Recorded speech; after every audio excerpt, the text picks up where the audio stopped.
Hey guys, and welcome back. Today we are talking to Koen Leurs, Assistant Professor in Gender and Postcolonial Studies at the Graduate Gender Program. In his personal research, Koen focuses on digital migration and on media literacy for migrants. Thanks for joining the interview, Koen.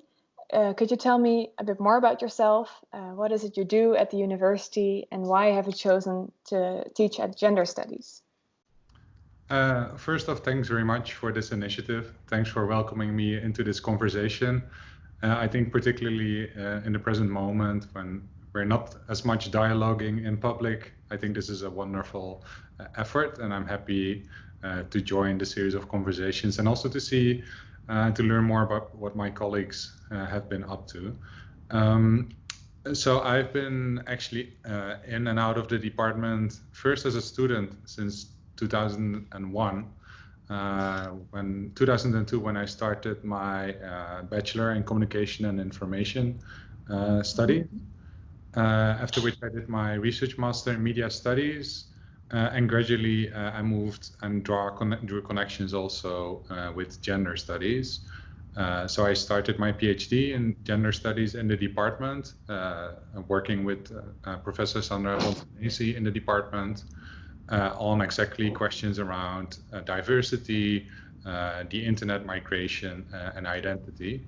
And after a 2-year stint at the London School of Economics as a postdoc, I returned in 2015 to teach in the gender program.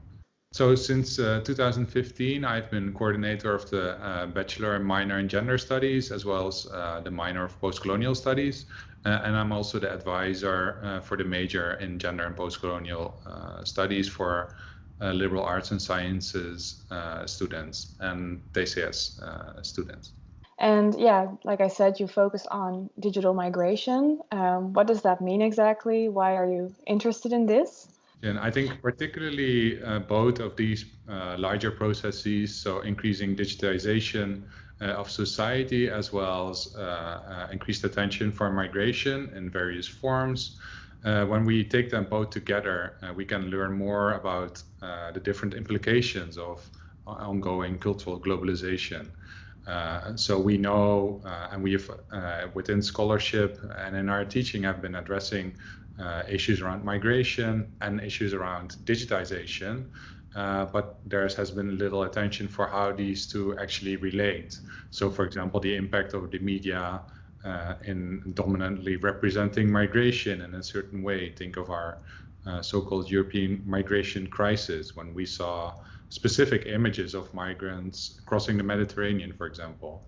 But also on the other side, we should, for example, raise attention much more for what kind of experimentations happen. So what kind of innovations and surveillance technologies, for example, are now being made at the European border. There's very little awareness of what major experiments are being conducted on vulnerable groups at the border. And this is, I think, why it's particularly urgent to draw attention to these dynamics.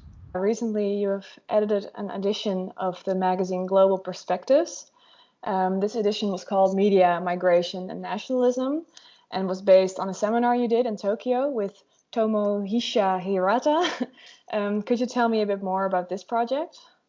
Yeah, around this time, or within several weeks, this issue on media migration and nationalism will be published. And this is as a result of a longer collaboration with Professor Hirata from Gunma University in Tokyo. And it's also a culmination of this collaboration. So we first got together, I think, in 2016. And over time, we tried to both bring our expertise and interests together. So to see how, from an Asian perspective and European perspective, we can learn from what's happening in processes related to exactly nationalism, migration, and the media and how they intersect. So in 2017, we wrote a proposal to the Dutch Research Council, as well as the Japanese Society for the Promotion of Science, to organize a seminar to bring together scholars working in Europe and scholars working in Japan to discuss similarities and differences. Yeah. And this was also an opportunity for students, so for younger scholars, both within the Netherlands as well as in Japan, to come together and to share experiences and to share and to give each other feedback. Yeah. And how did you connect? I mean, how did you got to know each other? I think the first instance came, and this is, I think, what's indicative for a lot of networking within academia, is I think Tomohisa posted a notice on a mailing list of one of our associations. I think maybe the Association of Internet Research in 2016, when he first organized in Japan a meeting to bring together young scholars from across the world and to interact with Japanese colleagues.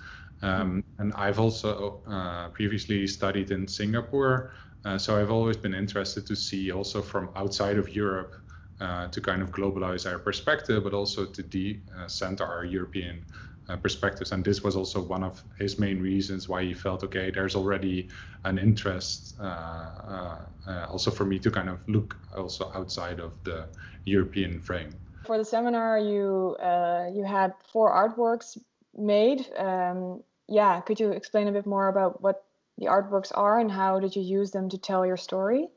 So we got funding to organize a seminar in Tokyo, which took place in October 2018.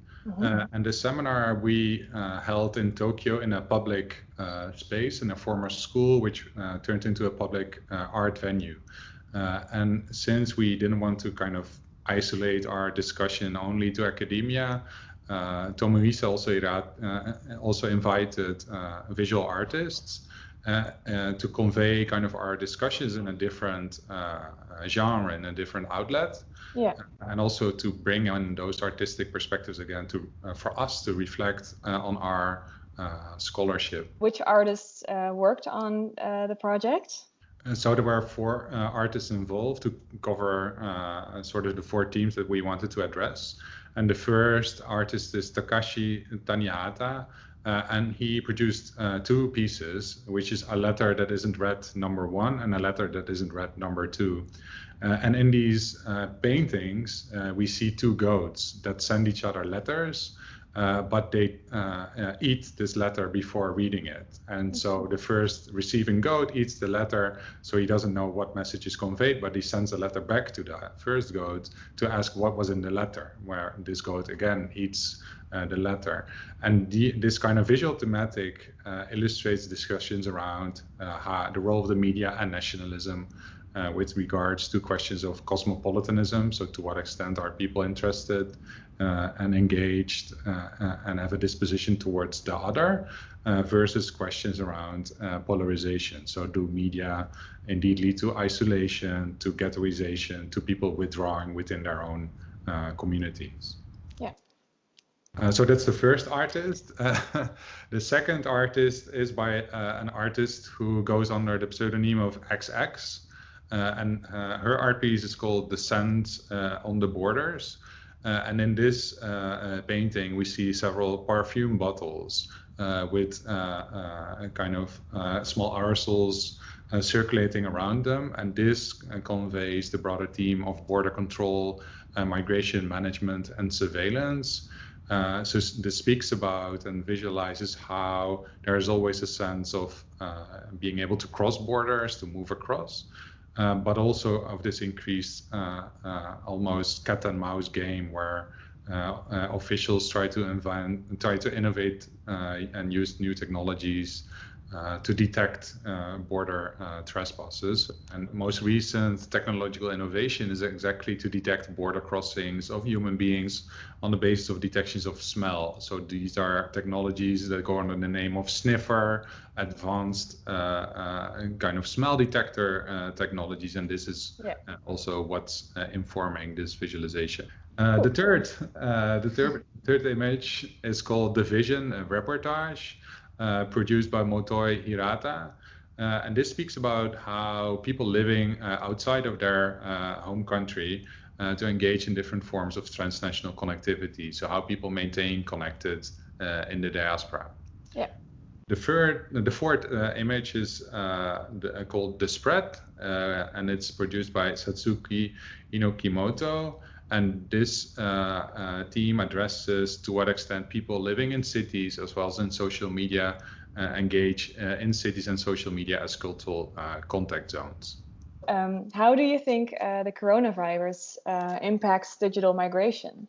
So in our introduction essay, Tomohisa and I, we try to articulate exactly how the corona crisis situation actually resonates with different recent several crisis situations. So first, the economic crisis, then the so-called migration crisis, as well as the climate crisis. So in all these kind of made extraordinary situations, we see how a regular order is kind of abandoned. So this is a moment where indeed exceptional measures are allowed or are deemed necessary. And exactly in these moments, we see how in many instances, human rights of particularly vulnerable groups, including migrants, are suspended. So there's a push for new technologies being deployed and advanced to exactly control migration and mobility.